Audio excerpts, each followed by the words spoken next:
السلام عليكم. تخيل كده انك في اوروبا ولا في شغل ومعاك حد غير مسلم وسألك المسلمين بيصوموا ليه؟ او ايه هو رمضان اصلا؟ يعني ممكن يقول لك why do Muslims fast؟ او يقول what is رمضان؟ يلا نشوف مع بعض ازاي. اول حاجة ممكن تقول له ايه هو الصيام؟ يعني ممكن تقول fasting in Islam means not eating, drinking or doing certain things from dawn until sunset.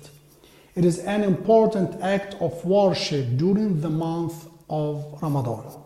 يعني الصيام في الإسلام معناه الامتناع عن الأكل والشرب. بعد كده ممكن تشرح له ليه المسلمين بيصوموا، وده ممكن تقوله كده: Muslims fast to feel closer to Allah Almighty, to practice self-discipline, and to understand how poor people feel. It also helps us appreciate food and be more grateful.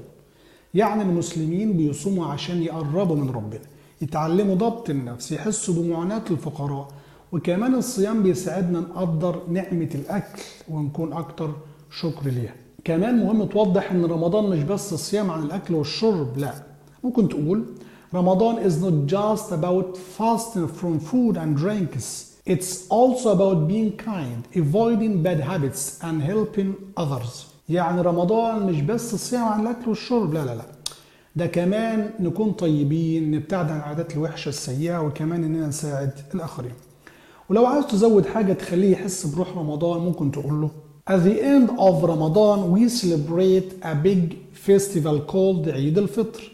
We spend time with family, give to charity, enjoy special meals together. يعني في نهاية رمضان بنحتفل بعيد كبير أو احتفال كبير اسمه عيد الفطر، بنقضي وقت مع العيلة، بنتبرع للفقراء، بنستمتع بأكلات خاصة مع بعضنا. وأخيرا عشان تكون عملت اللي عليك مع الأخ ده، عرفه على القناة بتاعتي وسيبه يعيش مع سلسلة فيديوهات رمضان دي. لو شايف إن الفيديو ده مفيد شيره مع أصحابك، وأشوفكم في فيديو جديد. السلام عليكم.